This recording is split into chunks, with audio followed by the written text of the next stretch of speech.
Today we're going to talk about one of the most iconic Marvel characters, especially in recent years with the success of the MCU. And that, of course, is the one, the only Iron Man, Tony Stark specifically, because there are other versions or varieties of the Iron type character out there, but none more recognizable than that of Tony Stark. So let's have a look a little bit at how he currently works, and I don't feel like Iron Man's a bad character. He's just a little outclassed in terms of representation and what he's capable of. So I feel like there are a couple of adjustments or tweaks that could be made to his character that could be kind of fun and or beneficial to the character in general as well. So to start off with, we do need to talk about what he currently looks like, how he functions, and then we'll transition and talk over a couple of tweaks or adjustments that I feel could be useful for him. Anytime Iron Man receives an attack, he has an 11% chance to gain an armor up buff that lasts for 6 seconds, which of course increases his durability for that duration as well. And then off of the special attacks that you unleash against your opponents, there are a variety of different armor break type debuffs that can be applied to your opponent for a variety of different durations. The special one has a 70% chance to inflict that armor break for 8 seconds. The special 2 has a 100% chance to inflict a stronger armor break than the special 1 for a 9-second duration, and the special 3 has again a 100% chance to trigger an armor break that's even stronger than the armor break off of the special 2 and do that for a 10-second duration. So that maximizes the damage out.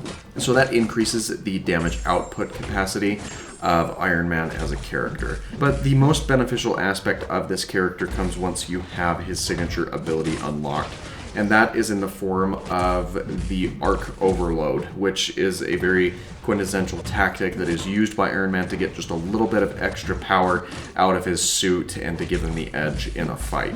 So this ability will trigger when Iron Man drops down below 15% health. It will grant a burst of health regeneration. Even at its base, the health that it regenerates is about half of his available health, and as you increase that signature level, it's only going to increase further beyond that. So it's a very powerful tool that can be used to increase the longevity of Iron Man's character, especially when dealing with quests that have longer durations. He's a very survivable character that you can use, provided that you aren't in an environment where you have your heal reduced or blocked, or even have one of those debuffs applied to you by your opponent.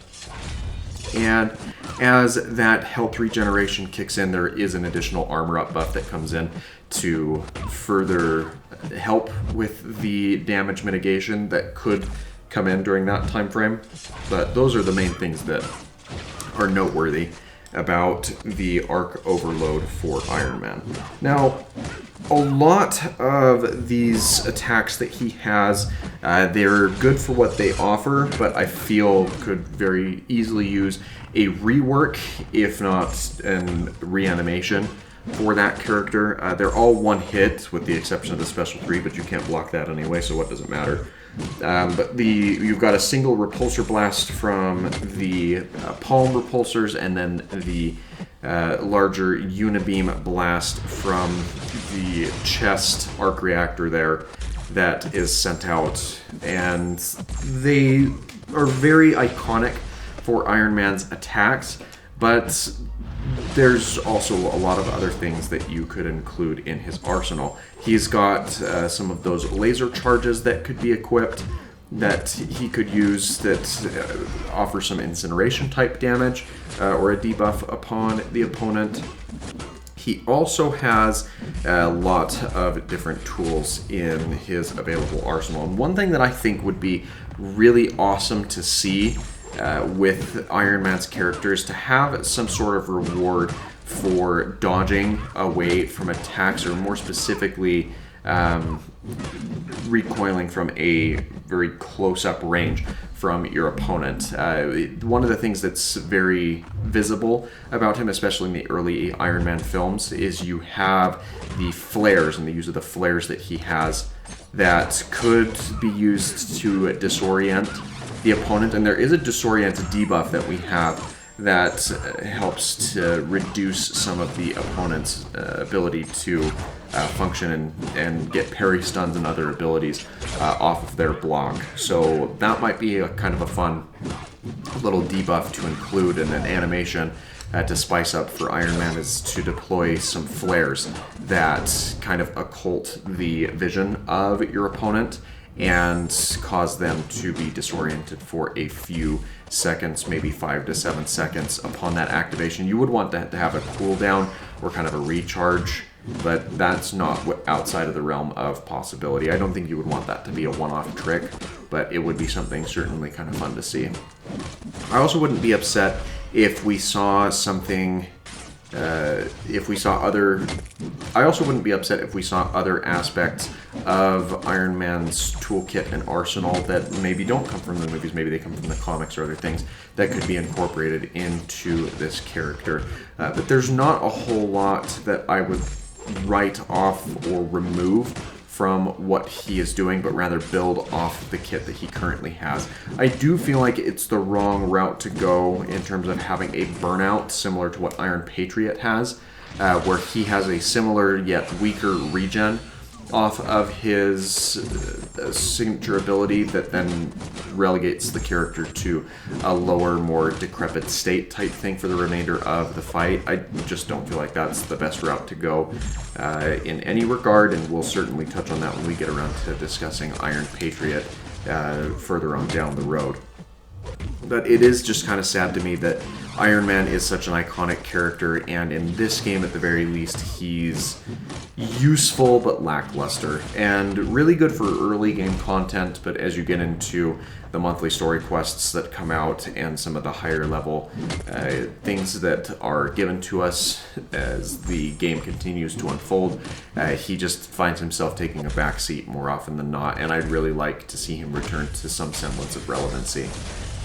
With this iteration of the character specifically. We've got the Iron Man Infinity War that's a lot more technical as well, but there's no reason why this version of the character couldn't be any more fun. Another thing that actually might be kind of cool with this character is you could have maybe some sort of a custom loadout where you could determine what type of abilities you feel are best, and maybe give like 3 different loadouts that you can determine in this form of like a persistent charge that switches up how the character works, and a pre-fight ability that you can select whether or not you're going to use, say, the Mark III, 5, or 7, or any of the other Iron Man suits.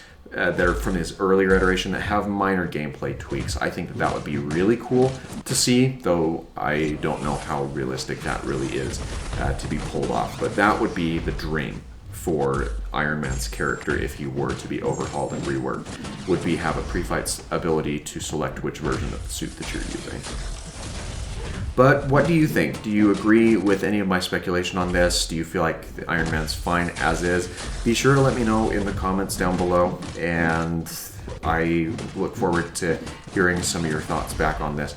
And if you are here at this point in the video, go ahead and leave a like on it, because that would help me gauge whether or not you've enjoyed or gotten through the entirety of the video to hear out my thoughts and opinions on it. Subscribe if you haven't already, as there's daily content coming to you to fill your subscription feed from a variety of different PC, console, and mobile games. And until then, thanks again for letting me take a moment of your time, and I hope that you have a great rest of your day.